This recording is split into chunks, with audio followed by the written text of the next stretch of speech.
Delhi home guard के लिए vacancy निकाल दी गई है। इसका फॉर्म अप्लाई कैसे करना है स्टेप बाय स्टेप आपको यहाँ पर बताया जाने वाला है, तो वीडियो में बने रहें। छोटी सी रिक्वेस्ट है कि चैनल पर नए हैं तो इसे सब्सक्राइब कर दें, बेल आइकन प्रेस कर दें, जिससे आपको डेली अपडेट्स मिलते रहें। तो यहाँ पे सबसे पहले आपको दिल्ली होम गार्ड के फॉर्म को फिल करने के लिए इसकी ऑफिशियल वेबसाइट पर लेके जाना चाहेंगे। आपको ऊपर URL में दिख जाएगा, किसी भी ब्राउजर को ओपन करके आपको इस URL को टाइप करना है। एंटर करते ही आप सेम पेज पर पहुंच जाएंगे। यहाँ पे साइड में आपको अप्लाई ऑनलाइन के बटन पे एक बार क्लिक करना है। क्लिक करते ही आपके सामने रजिस्ट्रेशन फॉर्म ओपन हो जाएगा, जिसमें आपसे आपकी पूरी डिटेल आपको फिल करनी होगी। तो स्टेप बाय स्टेप समझते हैं कि कौन कौन सी डिटेल आपको देनी है। यहाँ पे आपको पहले नंबर पे पर्सनल डिटेल दिख रहा है, जिसमें आपको एप्लीकेंट नेम टाइप करना है। इसके बाद यहाँ पर आपको ईमेल आईडी बताना है। फादर्स नेम या फिर हस्बैंड नेम आपको यहाँ पर टाइप करना है। बगल में आपको कैटेगरी का ऑप्शन है, तो कैटेगरी अपने यहाँ सेलेक्ट कर लें। आप किसी भी कैटेगरी के हैं, जनरल, OBC, SC, ST, तो आपको यहाँ पर अपने कैटेगरी को सेलेक्ट करना है। इसके बाद जेंडर सेलेक्ट करना है। अपने हाइट को सेंटीमीटर में यहाँ पर आपको टाइप करना है। इसके बाद आपको अपना मोबाइल नंबर यहाँ पर फिल करना होगा। मोबाइल नंबर का रिलेशन बगल में पूछ रहा है कि आपका जो मोबाइल नंबर आपने दिया है या आपका खुद का है या फिर आपके पिता का है।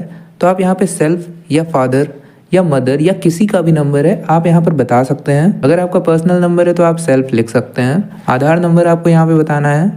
नीचे एक्स सर्विसमैन डिटेल पूछ रहा है, तो अगर आप एक्स सर्विसमैन है तो यस करेंगे। सर्विस पीरियड आपको यहाँ पर बताना होगा कि आप कब से कब तक के लिए आपने सर्विस दी है। अगर नहीं है तो सिंपली नो कर देंगे। यहाँ पर आपसे सर्विस पीरियड नहीं पूछेगा। इसके बाद नीचे आपसे एक्स CAPF डिटेल के बारे में पूछ रहा है, तो अगर आप एक्स CAPF हैं तो आपको यस करना है। अगर आप यस करते हैं तो आपको डिटेल फिल करनी होगी, अन्यथा आप नो कर दें अगर आप CAPF नहीं हैं। इसके बाद डेट ऑफ बर्थ आपको सेलेक्ट करना है। एक कैलेंडर ओपन होगा जिसमें आपको अपने डेट ऑफ बर्थ को बताना है। नीचे कम्युनिकेशन डिटेल में आपको कॉरेस्पॉन्डेंस एड्रेस और साइड में परमानेंट एड्रेस बताना है।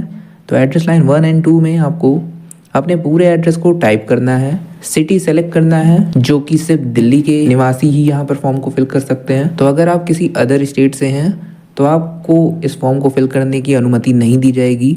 केवल दिल्ली के निवासी ही इस फॉर्म को फिल कर सकते हैं। यहाँ पर आपको दिल्ली सेलेक्ट करना है। पिन कोड बताना है। स्टेट में आपको दिल्ली का ऑप्शन मिलेगा। उसके बाद अगर आपका कॉरेस्पॉन्डेंस ही परमानेंट एड्रेस है तो आपको चेक बॉक्स पे चेक करना है। ऑटोमेटिक आपका कॉरेस्पॉन्डेंस परमानेंट में शिफ्ट हो जाएगा और आपको टाइप नहीं करना पड़ेगा। और अगर आपका दोनों अलग है तो आप दोनों को अलग अलग फिल कर सकते हैं। नीचे आपसे प्रूफ ऑफ रेसिडेंस पूछ रहा है, जिसके लिए यहाँ पर आप देख सकते हैं कि 1 नंबर से 6 नंबर तक आपको बताया गया है कि आप कौन कौन से ID को प्रूफ बना के दे सकते हैं निवास के लिए, कि आप दिल्ली के निवासी हैं। तो इनमें से आप कोई भी एक को सेलेक्ट कर सकते हैं या 2 को सेलेक्ट कर सकते हैं या फिर आप सभी को सेलेक्ट कर सकते हैं, आपके पास अगर ये ID प्रूफ हो तो। जितने भी टाइप को आप यहाँ पर सेलेक्ट करते हैं, आप देखेंगे कि पेज रिफ्रेश होके आपके सामने एक एक बॉक्स बढ़ता चला जाएगा, जिसमें आपको उसकी डिटेल फिल करनी होगी। आप 1 भी कर सकते हैं, 2 भी कर सकते हैं। तो मैं यहाँ पर 1 ही करता हूँ। जैसे कि यहाँ पे ड्राइविंग लाइसेंस मैंने किया, तो ड्राइविंग लाइसेंस का नंबर पूछ रहा है, आपको फिल करना है। नीचे आपसे एजुकेशनल क्वालिफिकेशन डिटेल पूछ रहा है, जिसमें आपको मैट्रिकुलेशन और इंटरमीडिएट मैंडेटरी है बताना। यहाँ पर स्टार मार्क है। नीचे ग्रेजुएशन से स्टार मार्क नहीं है, तो आपके पास अगर है तो आप फिल कर सकते हैं, अन्यथा इसे खाली छोड़ सकते हैं। तो मैट्रिकुलेशन में आपको सबसे पहले अपने सब्जेक्ट को बताना है, तो आपका जो भी सब्जेक्ट है आपको यहाँ पे टाइप कर देना है। इसके बाद बोर्ड नेम बताना है, आप किस बोर्ड से पढ़ाई किए हैं। रोल नंबर टाइप करना है। पासिंग ईयर सेलेक्ट करना है और परसेंटेज ऑफ मार्क बता देना है। इसी तरीके से इंटरमीडिएट में आपको अपने सब्जेक्ट को टाइप करना है, बोर्ड बताना है, रोल नंबर टाइप करना है, पासिंग ईयर बताना है और अपने परसेंटेज को टाइप कर देना है। नीचे आपको ग्रेजुएशन या PG या प्रोफेशनल क्वालिफिकेशन अगर है कोई तो आप दे सकते हैं, अन्यथा खाली छोड़ सकते हैं। इसके बाद नीचे आप देख सकते हैं यहाँ पर बोनस मार्क क्लेम के लिए अगर आपके पास ये सारे सर्टिफिकेट हैं तो आपको कुछ बोनस मार्क मिलेंगे। तो यहाँ पर डिटेल पूछ रहा है, जैसे कि सबसे पहले NCC सर्टिफिकेट। तो यहाँ पर अगर आपके पास है तो आपको बताना है कि NCC A सर्टिफिकेट है या A और B है या फिर ABC तीनों हैं या फिर एक भी नहीं है तो आप नो कर सकते हैं। आपको अपने हिसाब से सेलेक्ट कर लेना है। इसके बाद बगल में आपसे पूछ रहा है कि सर्टिफिकेट ऑफ बेसिक और एडवांस कोर्स। तो अगर कोई भी कोर्स लिस्ट में आप देख सकते हैं, अगर कोई भी कोर्स आपके पास हो बेसिक या फिर एडवांस तो आपको बताना है, अन्यथा इसे नो कर देना है। तो आपको अपने हिसाब से यहाँ पे सेलेक्ट करना है। इसके बाद नीचे आपसे होम गार्ड वॉलंटियर पूछ रहा है, तो अगर आप हैं तो यस करेंगे, अन्यथा नो करेंगे। अगर यस करते हैं तो आपको सर्विस पीरियड बताना होगा, नो करेंगे तो आपसे सर्विस पीरियड नहीं पूछेगा। तो अपने हिसाब से यस या नो कर सकते हैं। इसके बाद नीचे सिविल डिफेंस वॉलंटियर पूछ रहा है, तो इसमें भी आपको यस या नो अपने हिसाब से बताना है। यस करते हैं तो सर्विस पीरियड बताना होगा, नो करते हैं तो नहीं बताना होगा। तो अपने हिसाब से यहाँ पर आपको अपनी सभी डिटेल को यस नो में बता देना है। इसके बाद नीचे upload photo signature and left thumb यहाँ पर आपको अपलोड करना है, जिसके लिए कुछ इंस्ट्रक्शन दिए हुए हैं। तो मैं सीधे आपको नोटिफिकेशन दिखाना चाहूँगा कि इसके क्या क्या इंस्ट्रक्शन दिए हुए हैं। तो आप यहाँ पर देख सकते हैं इसके ऑफिशियल पेज पर ही साइड में इंपॉर्टेंट इंस्ट्रक्शन में आपको दिख रहा है guidelines to upload photograph signature and left thumb impression. तो साइड में क्लिक हेयर पे आपको क्लिक करना है। ऐसा करते ही आपके सामने एक PDF ओपन हो जाएगा, जिसमें पूरे इंस्ट्रक्शन अच्छे से दिख जाएंगे कि आपको किस डायमेंशन, फॉर्मेट और साइज में बना के रखना है। तो यहाँ पे फोटोग्राफ की बात करते हैं तो पासपोर्ट साइज कलर पिक्चर होनी चाहिए, लेकिन यहाँ पे साथ ही साथ बोल दिया है कि लाइट कलर्ड या फिर वाइट बैकग्राउंड में आपका होना चाहिए। और इसके साइज की बात करते हैं तो 20 से 50 KB, जो कि JPG फॉर्मेट में होना चाहिए। इसी तरीके से सिग्नेचर की बात करते हैं तो व्हाइट पेपर पे ब्लू ब्लैक इंक का यूज कर सकते हैं। इसके बाद 10 से 50 KB में आपको अपने फाइल को बना के रखना है।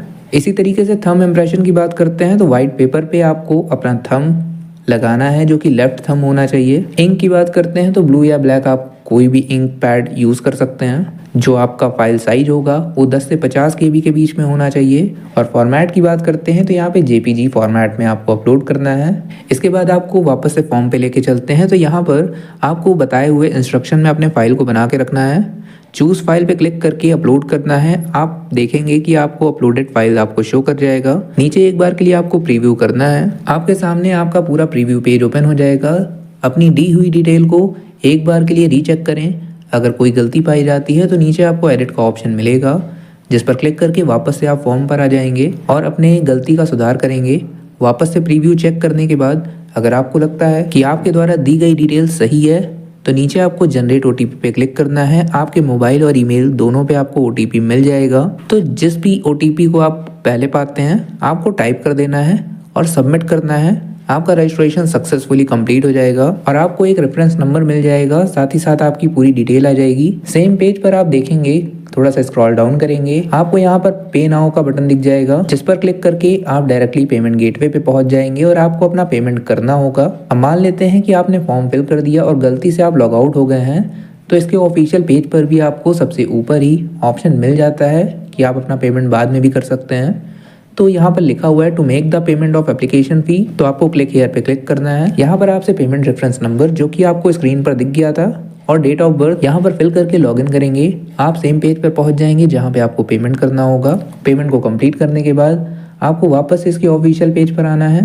यहाँ पर आप सेकंड लाइन में स्टेटस को देख सकते हैं, तो क्लिक हियर पे क्लिक करके आपको लॉगिन करना है। आपका फॉर्म का स्टेटस यहाँ पे दिख जाएगा। इसी तरीके से यहाँ पर ऑफिशियल वेबसाइट पर थर्ड लाइन में आपको लिंक दिख रहा है जहाँ पे लिखा हुआ है to download application form, click here. तो यहाँ पर क्लिक हियर पे क्लिक करना है। वापस से पेमेंट रेफरेंस नंबर या फिर रजिस्ट्रेशन नंबर और डेट ऑफ बर्थ को देकर लॉगिन करना है। लॉगिन करते ही आपके सामने आपका एप्लीकेशन फॉर्म आ जाएगा, जिसको प्रिंट करके आप सेव एज PDF फॉर्म में रख लें और साथ ही साथ एक हार्ड कॉपी भी फ्यूचर यूज के लिए प्रिंट करवा के रख लें। अगर आपके पास प्रिंटर है तो बेहतर है, अन्यथा आप इसे PDF फॉर्म में सेव रखें और यूज आने पर आपको प्रिंट करा लेना है फ्यूचर में। तो आशा करते हैं कि आप अपना फॉर्म फिल करना सीख गए होंगे कि दिल्ली होम गार्ड के फॉर्म को कैसे फिल करेंगे। तो अगर आपको कोई भी डाउट बचता है तो नीचे आप कमेंट कर सकते हैं, आपका रिप्लाई मिल जाएगा। टेलीग्राम का लिंक भी आपको डिस्क्रिप्शन में मिल जाएगा, जहां पर आप हमसे कांटेक्ट कर सकते हैं। किसी भी प्रकार की क्वेरी हो वहां पर पूछ सकते हैं, आपका रिप्लाई मिल जाएगा। तो आशा करते हैं इस वीडियो से आपकी कुछ हेल्प हुई होगी। अपना फॉर्म फिल करना आप सीख गए होंगे और कोई भी गलती नहीं करेंगे। तो इसके लिए इस वीडियो को एक लाइक कर दें और चैनल पे नए हैं तो सब्सक्राइब करके बेल आइकन प्रेस कर दें, जिससे आने वाले नोटिफिकेशन आपसे मिस ना हो। तो आज के लिए बस इतना ही। जल्द मिलते हैं किसी नए टॉपिक के साथ, तब तक के लिए धन्यवाद।